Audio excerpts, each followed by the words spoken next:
O sol de Faro se punha como uma ferida aberta no horizonte do Atlântico, tingindo o céu de um vermelho que sangrava devagar sobre as ondas preguiçosas. Maria, com os pés descalços afundando na areia ainda quente da praia de Faro, parou de repente, o coração martelando como o sino da Sé Velha em dia de festa. Ao seu lado, Ana, a amiga de sempre, ria de algo bobo que uma gaivota havia feito, mas o riso morreu nos lábios quando Maria se virou, os olhos castanhos cheios de uma urgência que nem ela mesma compreendia. Ana, e se eu te disser que cada vez que te vejo, sinto que o mundo para só para nós duas? Como se Faro fosse nossa e o resto. O resto não importasse?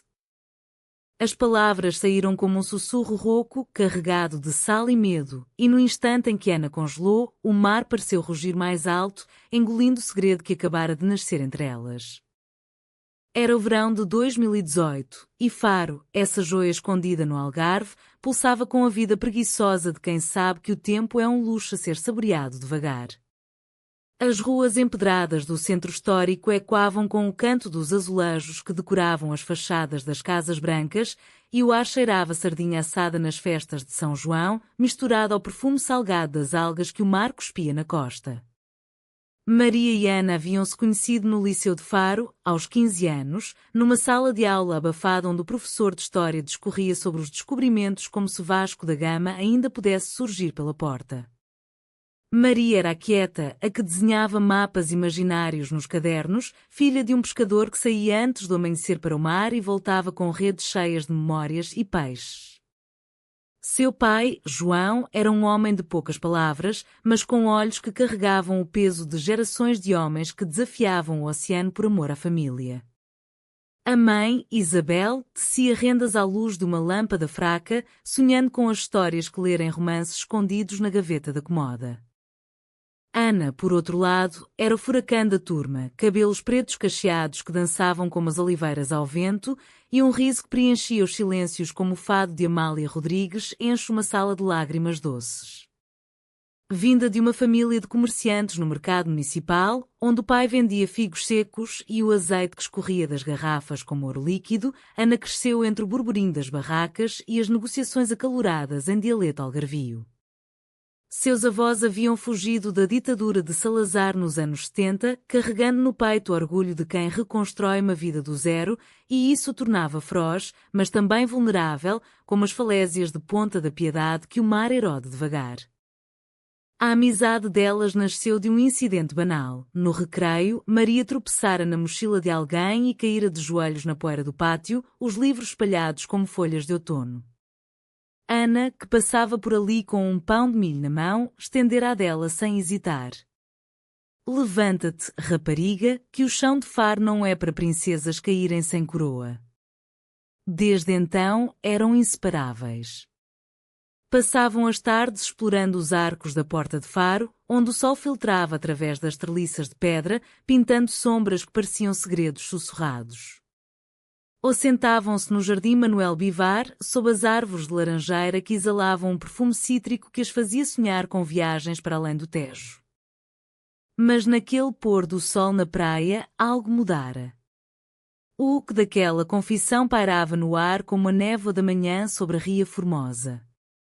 Ana, com o rosto corado pelo sol e pela surpresa, apertou a mão de Maria com mais força do que pretendia. Tu estás louca, Maria. Ou talvez eu também esteja, porque... Deus, eu sinto mesmo. Mas e agora? O que fazemos com isso? Elas não se beijaram, não ainda. Em vez disso, correram de volta à cidade, rindo nervosas, como se o mar pudesse levá-las embora se ficassem paradas demais. Naquela noite, deitadas em camas separadas mas com os corações entrelaçados por mensagens trocadas às escondidas, o crush secreto começava a brotar, delicado como as flores de jasmim que trepavam pelas paredes das casas antigas de Faro. Os dias seguintes foram um turbilhão de olhares roubados no corredor da escola e toques acidentais que enviavam faíscas pela pele. Maria, sempre mais reservada, guardava seus sentimentos como conchas preciosas na praia, virando-as na palma da mão à noite para admirar o brilho iridescente. Ela imaginava um futuro onde poderiam caminhar de mãos dadas pela Avenida 5 de Outubro, sem os olhares curiosos dos vizinhos que fofocavam nas varandas. Ana, mais ousada, arriscava bilhetes dobrados em forma de coração, escondidos nos livros de poesia de Sofia de Melbrenner, com frases como "O teu sorriso é o meu farol no nevoeiro da vida". Faro, com sua alma de Porto Antigo, parecia conspirar a favor delas. Num sábado de mercado, fugiram para o interior até às colinas de Moncarapacho, onde os campos de amendoeiras se estendiam como um tapete branco em flor ali. Sentadas num muro de pedra seca, Ana colheu uma flor e prendeu no cabelo de Maria. Isto é nosso, só nosso. Como o vinho de lagoa que o meu pai guarda para dias especiais. Beberam de uma garrafa roubada da adega familiar, o líquido tinto aquecendo o peito e soltando as línguas. Falaram de tudo, dos sonhos de Maria em estudar arte em Lisboa, longe do cheiro de peixe que impregnava a casa, das aspirações de Ana em abrir uma loja de artesanato, vendendo cerâmicas pintadas à mão que contassem histórias de mulheres fortes como as mouras que outrora habitaram estas terras. Mas o idílio não durava sem sombras. A sociedade de Faro, ainda marcada pelas tradições católicas que ecoavam das missas na Igreja da Misericórdia, via o amor entre mulheres como um pecado velado, um sussurro que se transformava em escândalo se dito em voz alta. As mães na rua, com seus lenços na cabeça e rosários no pulso, trocavam olhares quando viam duas raparigas demasiado próximas. Cuidado com as amizades que queimam como o sol de agosto, avisava a tia Diana, uma viúva devota que lera demais os sermões de Frei Luís de Sousa. A pressão começou a infiltrar-se devagar, como a maré alta que invade as dunas da ilha deserta. No outono, quando as aulas recomeçaram, um boato circulou no liceu. Alguém vira Maria e Ana de mãos dadas perto do cais das 5 Ribeiras. Era mentira, mas espalhou-se como fogo em palha seca. Os rapazes da turma zombavam, chamando-as das inseparáveis, com um tom que cortava como faca. Ana, ferida no orgulho, defendeu-se com unhas e dentes. Somos amigas, só isso. Invejosos. Mas à noite, no quarto apertado que dividia com a irmã mais nova, chorava baixinho, o travesseiro abafando os soluços. Maria, por sua vez, sentia o peso da família como âncoras no peito.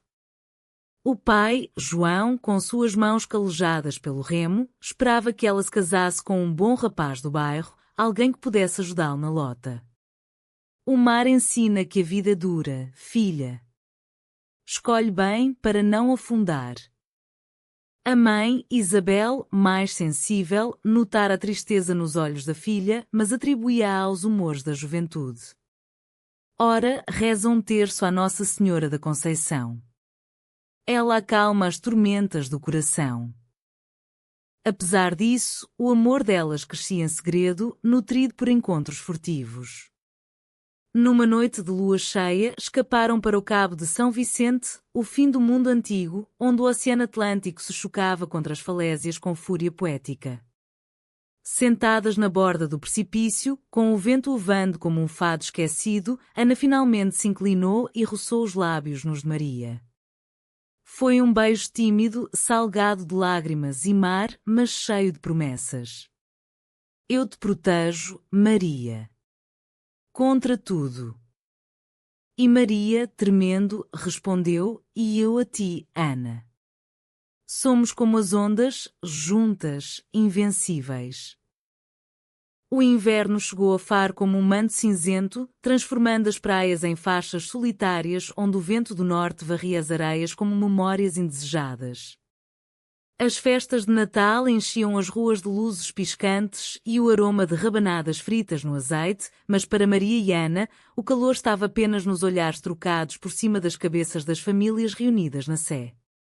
Elas continuavam a se encontrar em segredo, agora em cantos mais escondidos. O antigo convento de São Francisco, com seus claustros silenciosos onde os monges outrora rezavam por almas perdidas, ou o labirinto de ruelas atrás do arco da vila, onde o eco dos passos se perdia como confidências. O crush, que começara como uma faísca, agora ardia como uma fogueira controlada, alimentada por cartas escondidas em bolsos e poemas rabiscados em guardanapos de cafés. Maria, inspirada pelas lendas de rainhas mouras que amavam em silêncio, começou a escrever histórias curtas sobre duas viajantes que cruzavam o Algarve em busca de um paraíso só delas. És a minha D. Inês de Castro, sussurrava para Ana numa tarde chuvosa, abrigadas debaixo de um guarda-chuva partilhado na praça de Dom Francisco Gomes. Ana ria, mas seus olhos brilhavam com uma emoção profunda, e quando o fado que cantavam nas tascas, ai, o amor que dói tanto e consola tanto ao mesmo tempo. A rotina escolar, porém, tornava-se um campo minado. Uma professora de literatura, a austera Dona Margarida, notara a distração das duas e a chamar à parte após a aula. A amizade é bela, minhas meninas, mas o coração jovem é volúvel como guadiana em seca. Cuidado para não se perderem em ilusões que o mundo não aceita. As palavras, ditas com a benevolência de quem crescera na era do Estado Novo, feriram como agulhas. Naquela noite, Ana confrontou Maria num chat encriptado. Ela sabe, Maria. Ou suspeita. Temos de ser mais cuidadosas.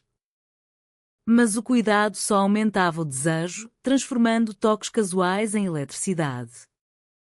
Enquanto isso, a vida familiar de Ana complicava-se. O pai, Manuel, um homem robusto com bigode espesso e mãos manchadas de azeite, sonhava em ver a filha casada com o filho do dono da mercearia vizinha, um rapaz chamado Rui que cheirava a tabaco e promessas vazias. Ele é bom partido, Ana. Trabalha duro, como eu. O amor vem com o tempo, como o vinho envelhecido. A mãe, Teresa, mais quieta, tecia jales de lã e murmurava orações, mas em segredo admirava a independência da filha, lembrando-se de sua própria juventude sufocada por casamentos arranjados. Maria enfrentava batalhas semelhantes. O irmão mais velho, Pedro, regressado do exército com cicatrizes invisíveis da vida em África, zombava dela nas refeições. Tu e as tuas amigas, sempre a sonhar com contos de fadas. Desperta, mana, que o mundo quer mulheres fortes, não sonhadoras. Mas era o pai quem mais a aterrorizava. Numa noite de tempestade, quando o mar rugia como um animal ferido, João a encontrou chorando no terraço. O que te aflige, filha? É um rapaz? Fala que eu o confronto. Maria engoliu as lágrimas, mentindo sobre notas baixas, mas o segredo pesava como chumbo. O primeiro grande conflito irrompeu na primavera, durante a festa dos flores em Lolé, a meia hora de Faro. As ruas explodiam em cor, tapetes de pétalas multicores tecidos por mãos pacientes, desfiles de mordomos carregando andores pesados, e o ar cheio do som de concertinas e o cheiro de manjerico fresco. Maria e Ana haviam planeado ir juntas, disfarçadas de grupo de amigas da escola. Mas no meio da multidão, Ana avistou Rui, o pretendente indesejado, aproximando-se com um ramo de flores. Ana, minha flor do Algarve. Dança comigo esta valsa? O pânico nos olhos de Ana foi como um soco para Maria. Ela recuou, misturando-se à multidão, o coração partido como um azulejo rachado. Horas depois, encontraram-se num beco escuro atrás da igreja matriz. Desculpa, Maria. Ele é insistente, e o meu pai. Ele pressiona tanto. Lágrimas escorriam pelo rosto de Ana, misturando-se ao pólen das flores esmagadas no chão. Maria, tremendo de ciúme e medo, abraçou-a forte. Eu sei, amor. Mas não o deixes vencer. Somos mais fortes que isso. Beijaram-se ali, urgentes, o mundo reduzido ao pulsar dos corações e ao eco distante da multidão. Mas o incidente plantara a semente da dúvida. Quanto tempo poderiam esconder-se antes que o mundo as descobrisse? Os meses de verão trouxeram uma trégua ilusória. Faro acordava para o turismo, hotéis cheios de estrangeiros louros que fotografavam as catedrais como se fossem postais e as praias lotadas de famílias espalhando toalhas xadrez. Maria e Ana aproveitavam as madrugadas, quando a cidade dormia, para passeios de bicicleta pela ecovia, parando em falésias isoladas para conversas que duravam até o nascer do sol. Falavam de Camões e das suas mulheres amadas em versos proibidos, de Sofia e da força das mulheres portuguesas que moldaram impérios com mãos delicadas. Somos como elas, dizia Maria, traçando padrões na areia com um pau. Invisíveis no grande mapa, mas essenciais. Mas a pressão social crescia como era invasora. Uma prima de Ana, fofoqueira inveterada, espalhara rumores na família, aquela Maria demasiado chegada à nossa Ana. Não é natural.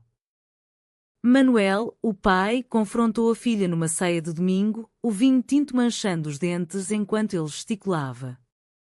Ouves o que dizem? Pensa na família, na honra. O Rui é perfeito, católico, trabalhador. Não me envergonhes como a tua tia Emília, que fugiu com uma artista de Lisboa e acabou sozinha.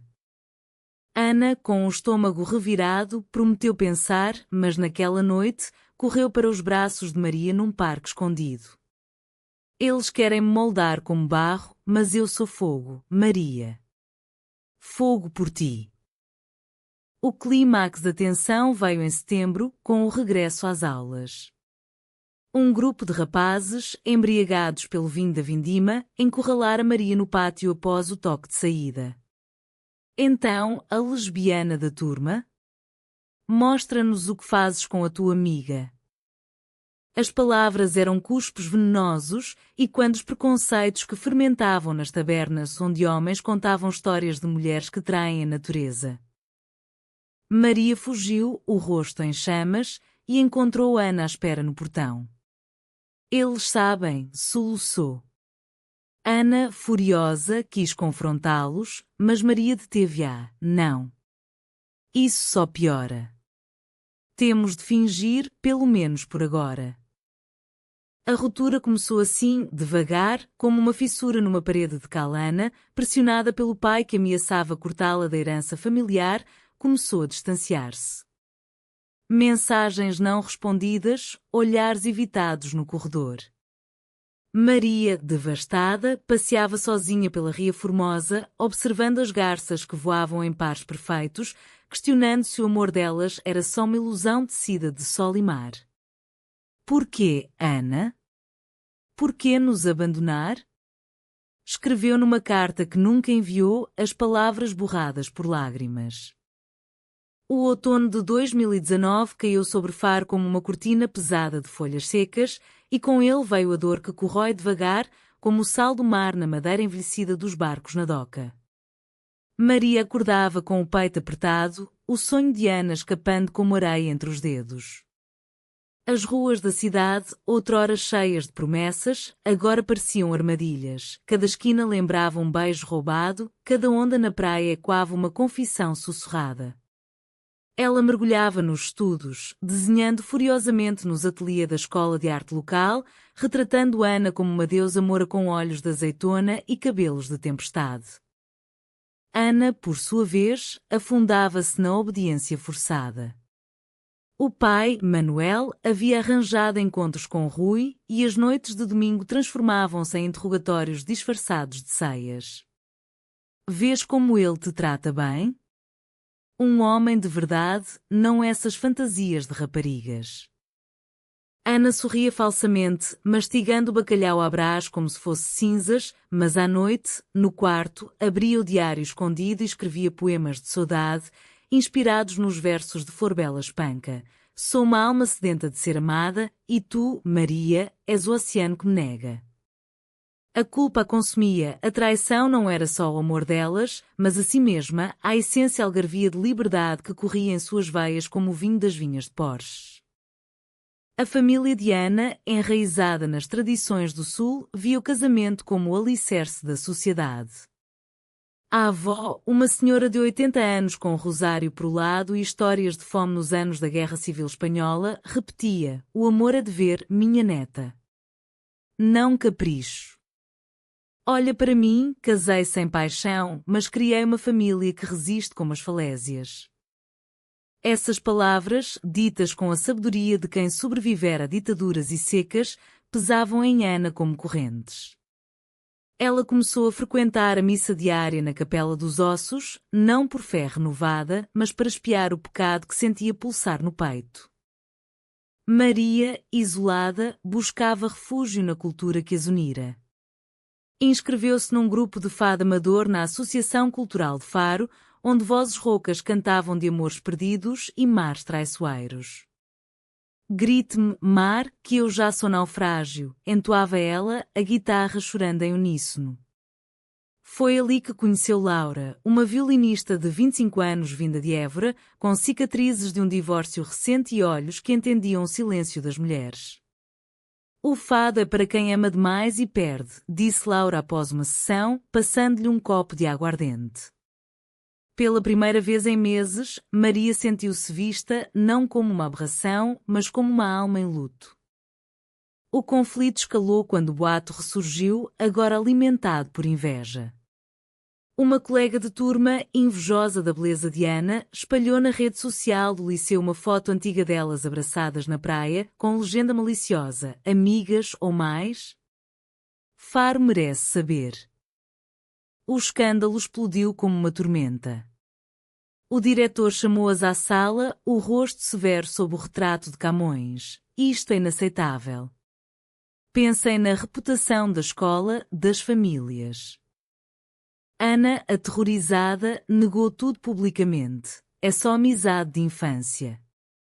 Nada mais." As palavras foram uma lâmina no coração de Maria, que ouviu de longe, escondida no corredor, o mundo desabando como as muralhas árabes em ruínas. A traição consumou-se numa tarde chuvosa de novembro. Maria esperava Ana no jardim da Alameda João de Deus, sob as árvores de sobreiro que gotejavam água fria. Ana apareceu, o rosto pálido como o mármore da tumba de D. Sebastião na igreja. "Não posso mais, Maria. O meu pai descobriu. Ameaçou mandar-me para um colégio interno em Coimbra, longe de tudo. E o Rui? Ele propôs casamento. Diz que me ama." As palavras saíam entrecortadas, como o fado de Maria João que ecoava de uma janela próxima. Maria, com o coração em farrapos, gritou: "Amas-me a mim, Ana? Ou era tudo mentira?" As promessas na praia, os beijos no cabo, poeira ao vento. Ana caiu de joelhos na lama, as lágrimas misturando-se à chuva. "Não é mentira. És o meu tudo. Mas a família. A sociedade. Eles me sufocam como as redes do teu pai no mar. Se eu ficar contigo, perco tudo." Abraçaram-se ali, num adeus molhado e desesperado, o cheiro de terra úmida e jasmim selvagem marcando fim. Ana partiu para os braços de Rui naquela noite, um anel de noivado brilhando falso no dedo, enquanto Maria vagava pelas ruas escuras, o eco dos seus passos como um lamento antigo. Os dias que se seguiram foram um purgatório particular. Maria isolou-se em casa, a mãe Isabel finalmente confrontando-a com olhos cheios de compaixão intuitiva. "Filha, o amor não é crime. Lembra-te da minha irmã, que amou uma francesa nos anos 60 e foi mandada para o exílio. Mas o coração cura, como o mar lava as praias." João, o pai, mais estoico, deixou uma concha na mesa do pequeno almoço, um gesto silencioso de apoio, pois vira o suficiente do mundo para saber que o preconceito é o verdadeiro monstro. Ana, noiva relutante, planeava o casamento para o próximo verão, numa cerimónia na igreja de São Pedro com flores de laranjeira e fado ao vivo. Mas o noivado era uma prisão de veludo. Rui, possessivo, monitorava os passos dela e a família celebrava como se o destino se corrigisse. Numa noite de insônia, Ana escapou para a praia, o vestido de noiva imaginário sufocando-a, e escreveu uma carta final. Perdoa-me, Maria. O meu silêncio é a minha traição, mas o meu coração grita o teu nome. Talvez, um dia. Enquanto isso, Faro preparava-se para o Natal, com presépios vivos nas praças e o cheiro de castanhas assadas nas ruas. Maria, forçada a sorrir nas festas familiares, encontrava consolo em Laura, a violinista, cujas jam sessions no Café Tasca viravam confissões. O amor lésbico em Portugal é como o vinho verde, ácido no início, mas profundo com o tempo, dizia Laura, tocando uma melodia que doía e curava. Aos poucos, Maria começava a reconstruir-se, tecendo uma rede de apoio com outras mulheres na comunidade LGBTQ+ local, um grupo discreto que se reunia no Centro de Juventude, partilhando histórias de resiliência inspiradas nas figuras como a poetisa Natália Correia, que desafiara tabus com a pena afiada. Mas o destino, caprichoso como o vento de levante, reservava uma reviravolta. Numa véspera de Ano Novo, durante a queima da velha na Praça Ferreira de Almeida, Ana avistou Maria na multidão, rindo com Laura ao som de fogos que iluminavam o céu como estrelas caídas. O ciúme, misturado à saudade, ferveu no peito de Ana. Rui, ao lado, bebia demais e tagarelava sobre o futuro, mas ela só via Maria, livre, radiante. Eu errei, murmurou para si mesma, enquanto a multidão gritava Ano Novo, Vida Nova. O ano de 2020 amanheceu sob o vão invisível de uma praga global e Faro, essa cidade de abraços e mercados apinhados, encolheu-se em si mesma como uma ostra fechada. As ruas empedradas, outrora vibrantes com o passo de turistas e locais, agora ecoavam apenas com o vento e o ocasional sino da sé chamando para missas vazias. O confinamento caiu como uma rede sobre todos, forçando famílias a confrontarem demónios internos nas cozinhas apertadas, onde o pão de milho era amassado com mãos nervosas e conversas sussurradas sobre o fim do mundo. Para Maria, o isolamento foi um casulo inesperado de cura.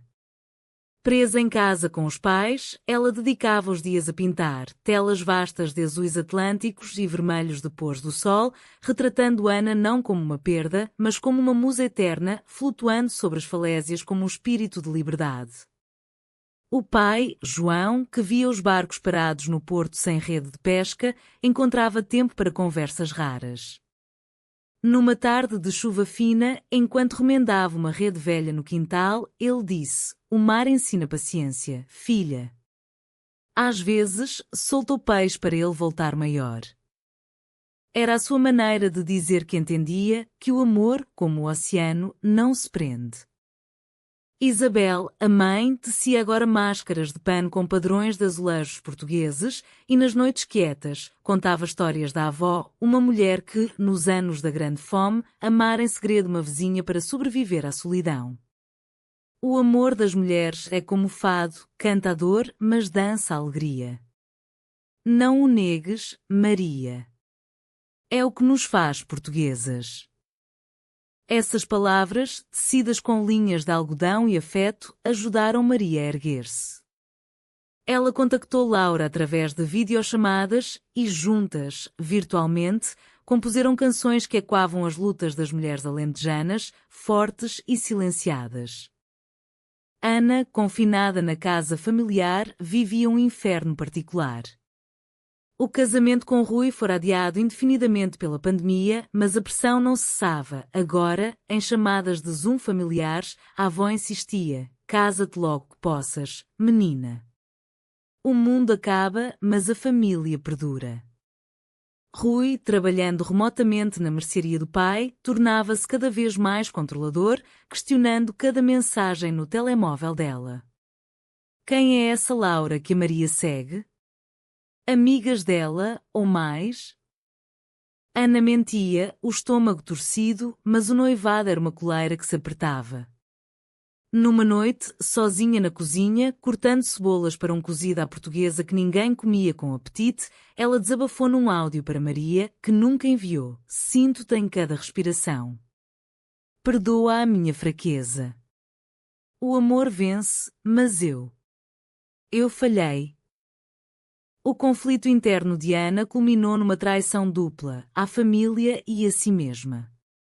Descobriu-se grávida, um acidente de uma noite de desespero com Rui, que celebrava o milagre como se fosse a salvação.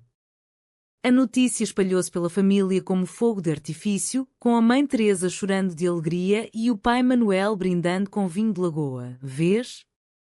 Deus corrige os caminhos tortos. Mas para Ana era o fim, um bebé caminhava ao homem errado, ao futuro que odiava. Ela tentou contactar Maria através de uma conta anónima nas redes, enviando fotos antigas da praia com legendas codificadas. Lembras do nosso farol? Maria, vendo-as, sentiu o coração sangrar de novo, mas respondeu com dignidade: o passado é onda que passa. Cuida de ti. Enquanto Faro lutava com o turismo morto e os pescadores virando-se para a agricultura, a comunidade LGBTQ+ local florescia no digital. Maria juntou-se a um fórum online de mulheres portuguesas, partilhando histórias que inspiravam, de Adelaide Ferreira, a fadista que cantava amores proibidos nos anos 80, a ativistas modernas que marchavam no PRID de Lisboa apesar da chuva. Laura incentivava a escreve a tua história, Maria. Faro precisa de vozes como a tua, não ecos. Assim, Maria começou um blog anónimo, Ondas Escondidas, onde narrava fragmentos do seu amor perdido, tecendo-os com a tapeçaria cultural do Algarve, as lendas de sereias que amavam marinheiros, mas também umas às outras nas profundezas. O alto tráfego veio em junho, quando as restrições aliviavam e Faro respirava de novo. Ana, com a barriga começando a arredondar-se, escapou para um passeio solitário na praia da Quinta do Lago, onde o pinheiro do Alepo sussurrava segredos ao vento. Ali, avistou Maria caminhando com Laura, as duas rindo de algo leve, livres como gaivotas. O ciúme misturou-se ao pânico, e se Maria tivesse esquecido?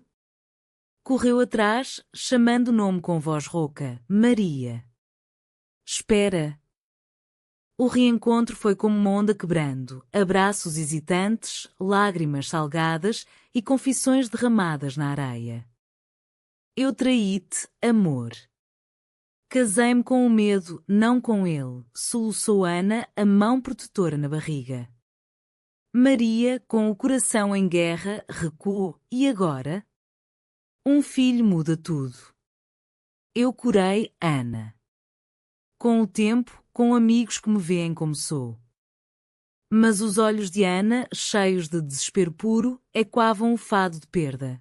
O bebé não é dele no coração. É nosso, um pedaço de Faro, de nós. Deixa-me lutar por ti de novo. Elas sentaram-se ali por horas, o sol baixando como um juiz benevolente, e Maria, tocando a barriga de Ana, sentiu um chute, um sinal, talvez, de que o amor renasce em formas inesperadas. A partir daí, o caminho para a reconciliação era tortuoso como as ruelas de Faro. Ana confrontou a família numa ceia de São João, o fogo das fogueiras crepitando como o seu pulso acelerado. Eu amo uma mulher, pai. Maria. E este filho será criado no amor verdadeiro, não numa mentira. Manuel, o rosto avermelhado pelo vinho e pela fúria, arremessou o copo. Loucura. Escândalo. A família desonrada. Mas Teresa, a mãe, silenciou com uma mão no braço. Lembra-te da minha irmã, Manuel. O amor não é posse. É dar asas.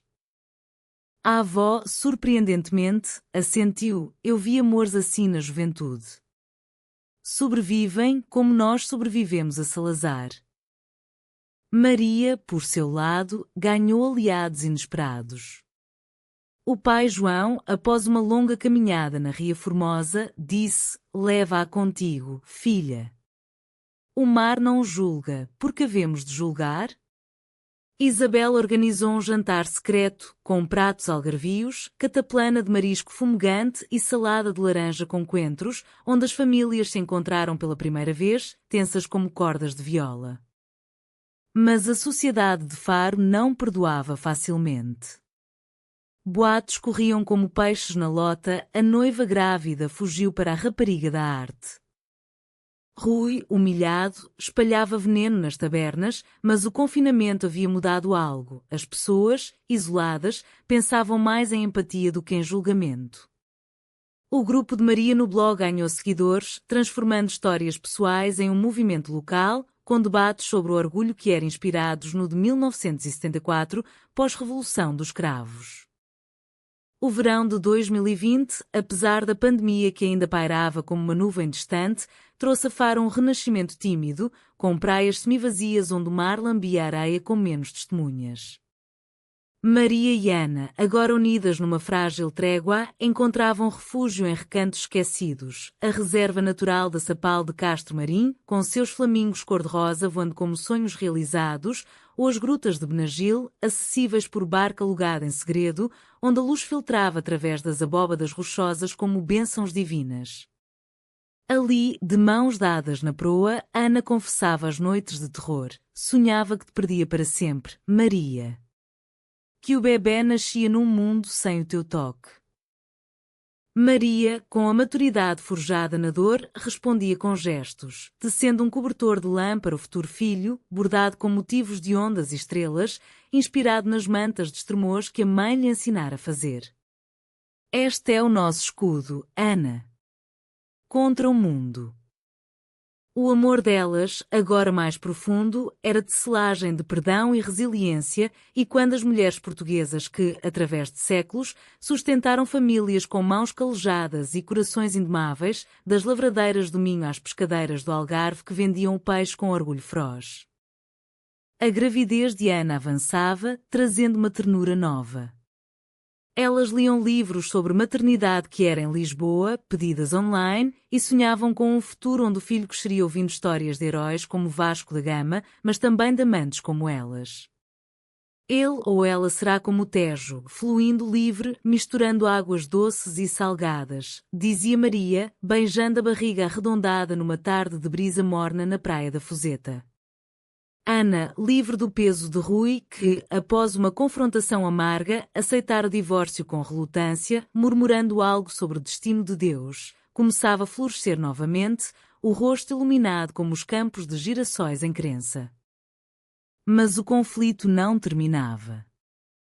A família de Ana dividia-se. Manuel, o pai, recusava-se a falar, trancado no seu orgulho como um caracol na concha, passando os dias na adega reorganizando garrafas de azeite como se fossem pecados a catalogar. Traição à linhagem, resmungava para os amigos na lota, mas no fundo, a pandemia o forçara a refletir sobre a fragilidade da vida, quantos barcos haviam afundado no Atlântico por teimosia? Teresa, a mãe, tornava-se a ponte, visitava Ana em segredo, levando cestas de figos maduros e conselhos sussurrados. O amor é como o nosso azeite, precisa de prensas para brilhar, mas uma vez extraído, ilumina tudo. A avó, com sua sabedoria centenária, surpreendeu todos ao tricotar um par de botinhas para o neto, dizendo: Deus fez Adão e Eva, mas também o mar e o céu para se amarem em silêncio. Do lado de Maria, o apoio era sólido como as muralhas da cidade velha. João, o pai, convidou Ana para uma pescaria ao amanhecer, ensinando-a a lançar a rede com paciência. O mar dá e tira, rapariga. Mas o que ama, guarda.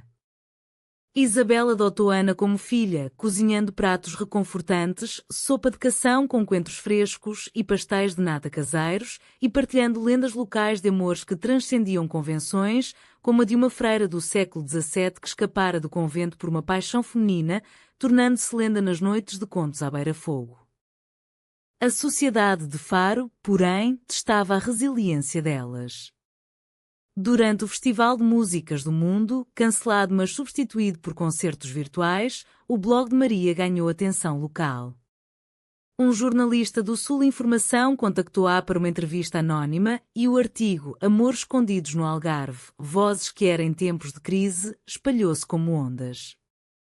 Reações mistas. Alguns vizinhos deixavam flores anónimas à porta de Ana, símbolos de solidariedade inspirados nas tradições de ofrendas às santas. Outros, mais conservadores, murmuravam nas missas: o mundo virou de pernas para o ar, como em Sodoma.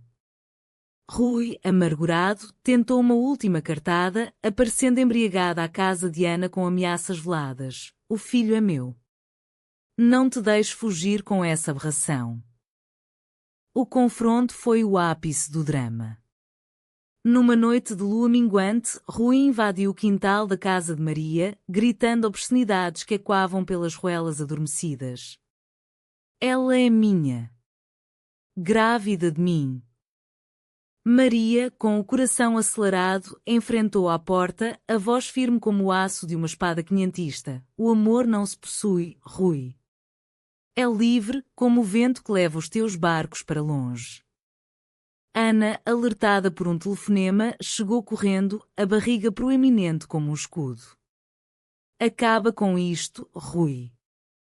O nosso casamento foi erro, o filho será amado por quem o merece.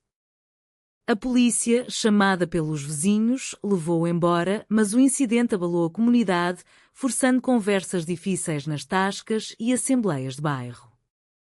Laura, a amiga de Maria, tornou-se pilar. Organizou uma rede de apoio, ligando-as a terapeutas em Lisboa especializados em casais queer, e juntas compuseram uma canção para o festival online Ondas de Faro, um fado moderno com violino e guitarra, cantando de traição e redenção.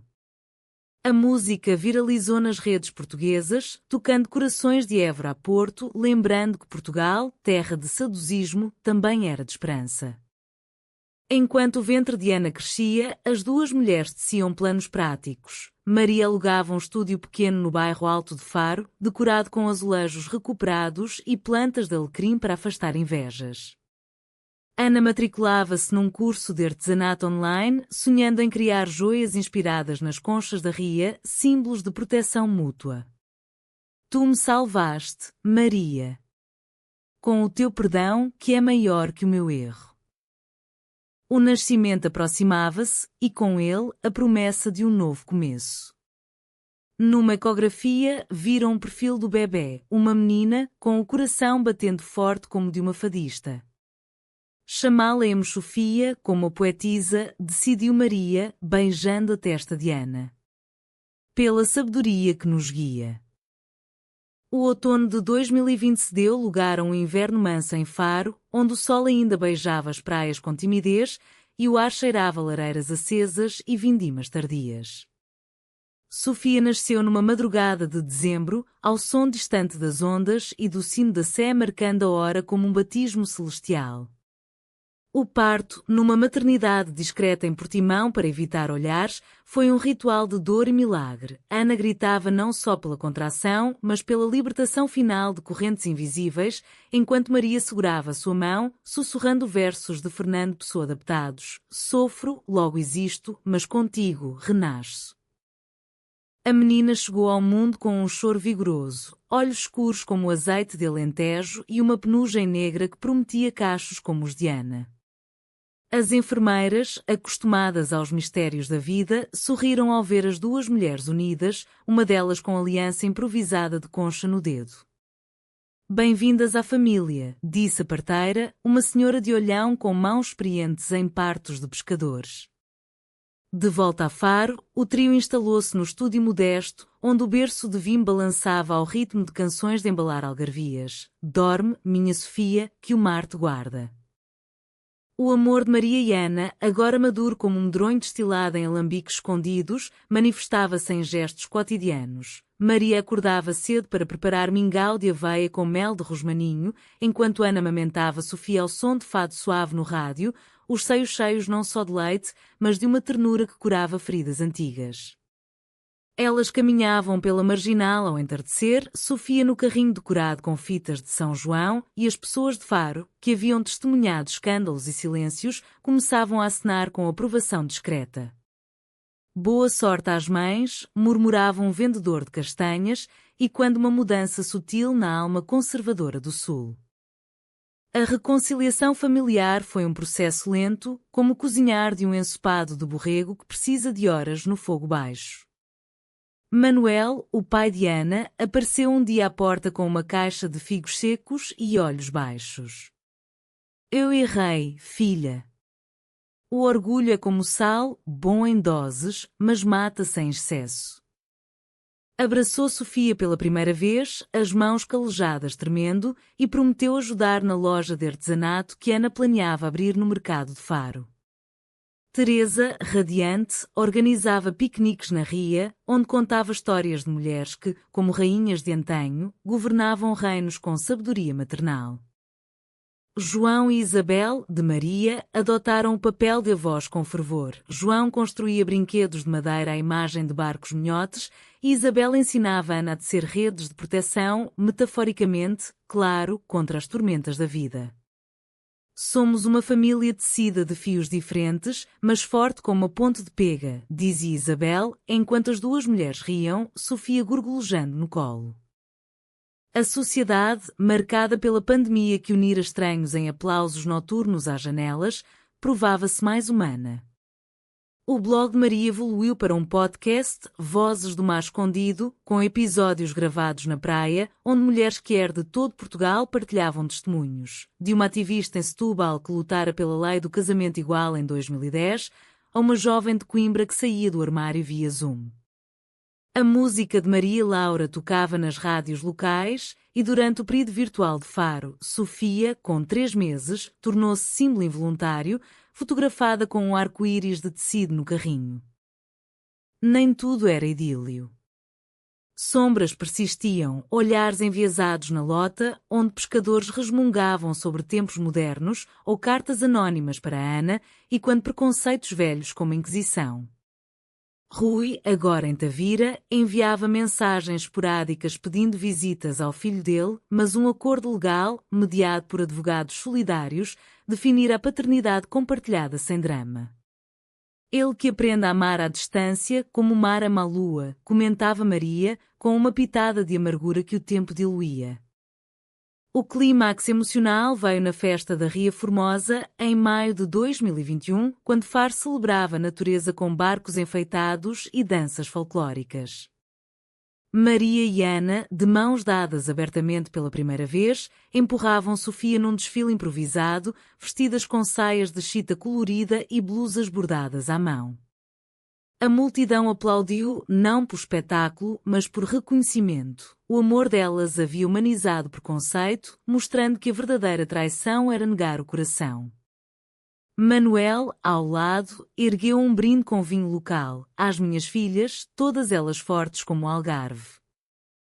O final, humanista e luminoso, desenrolava-se nas pequenas vitórias, a loja de Ana, conchas do coração, vendendo joias que contavam histórias de amor resiliente, as pinturas de Maria expostas na Galeria de Arte de Faro, inspirando uma nova geração de artistas quer, e Sofia, crescendo entre o mar e as montanhas, aprendendo cedo que o amor é proteção mútua, como as aves que voam em V para partilhar o vento. Num pôr do sol idêntico ao que selara o seu primeiro segredo, Maria e Ana sentaram-se na praia de Faro, Sofia adormecida no peito da mãe. Vencemos, amor. Não o mundo todo, mas o nosso mundo. O Atlântico respondia com um sussurro suave e Faro, eterna testemunha, brilhava como um farol de esperança, prova de que, em terras de saudade, o amor sempre encontra o caminho de volta.